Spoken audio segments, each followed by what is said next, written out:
Doamnelor și domnilor, camarați, expunerea mea o voi începe cu o profeție și voi termina cu alta, a căror valabilitate o las la aprecierea domnilor voastre și a tuturor care poartă grijă în suflet pentru patria românească. În pământul strămoșesc din 15 aprilie 1928 a scris capitanul o felicitare care poate fi mai ales o chemare către legionari. A înviat Hristos, așa va învia și dreptatea neamului românesc. Dar pentru aceasta se cere ca fiii de-ai Lui să bată drumul pe care a mers Iisus, să li se pună în cap coroană de spini, să urce Golgota în genunchi cu crucea în spate și să se lese răsticniți. Legionari, fiți voi copiii aceștia.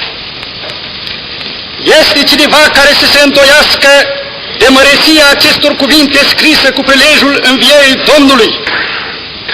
Istoria recentă a politicii noastre este la îndemâna memoriei fiecăruia. Cine ne-a simțit că intrăm pe drumul fatalității, peste voința omului de stat, prins într-un angrenaj de interese care i-au falsificat și gândirea și sufletul și dragoste de țară? Uniți cu toții, peste puterile morții, dincolo de mormânt, vom realiza destinul acestui neam în cea mai perfectă și sinceră acțiune cu revoluțiile naționale ale Germaniei și Italiei.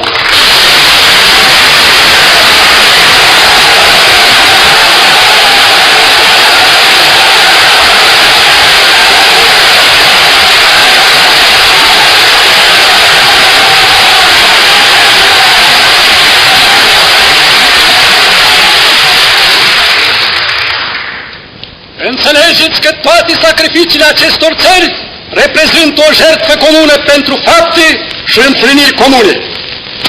Progresul aparține tuturor acelora care sunt la fel, care acționează la fel, care pășesc cu elanul credinței în suflet spre ținta finală, victoria comună, ordinea nouă.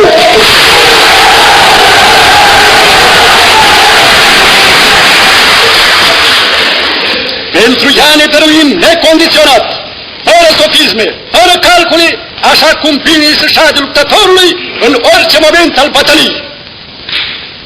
Este putere care să ne oprească în loc, este uneltire care mijește la suprafață, este rea credință care încearcă să întunece iluminarea generațiilor izbăvitoare, să nu încerce nimeni, zădarnică și periculoasă strădanie.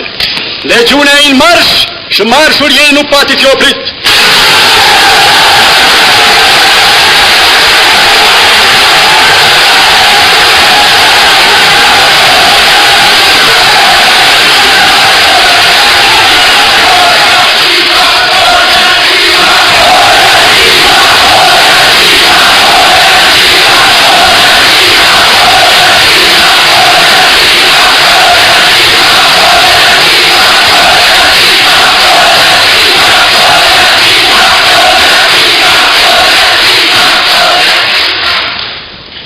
Domnul general Antonescu a îndeplinit prin proprie scălitură acordul cu Roma și Berlinul și dorința capitanului este satisfăcută, chiar dacă vine mai târziu.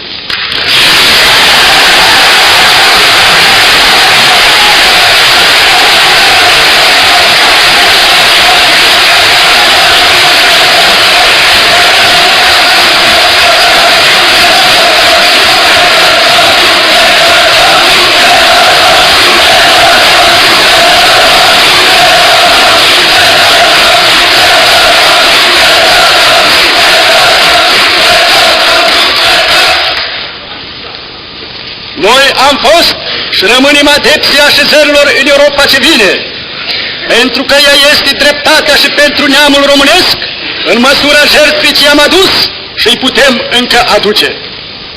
Nu încerc să definesc nouă ordine europeană. Aceasta se simte și simțirea ei are valoare mai mare decât toate frazele încărcate cu argumente alese cu grijă. Capitanul nu și-a cântărit câștigul când a trimis Führerului următoarea telegramă, care se va dovedi profetică. Alături de întregul popor italian, alături întregul popor german, alături de Roma și Berlin, legionarii români, adică tot ce are România mai tânăr, mai corect, mai hotărât și mai viteaz, salută cu elan nemărginit întâlnirea istorică a ducelui Benito Mussolini cu firul Adolf Hitler. Nici o putere din lume nu va putea înfrânge puterea lor și nici o umbră nu va adumbri gloria lor.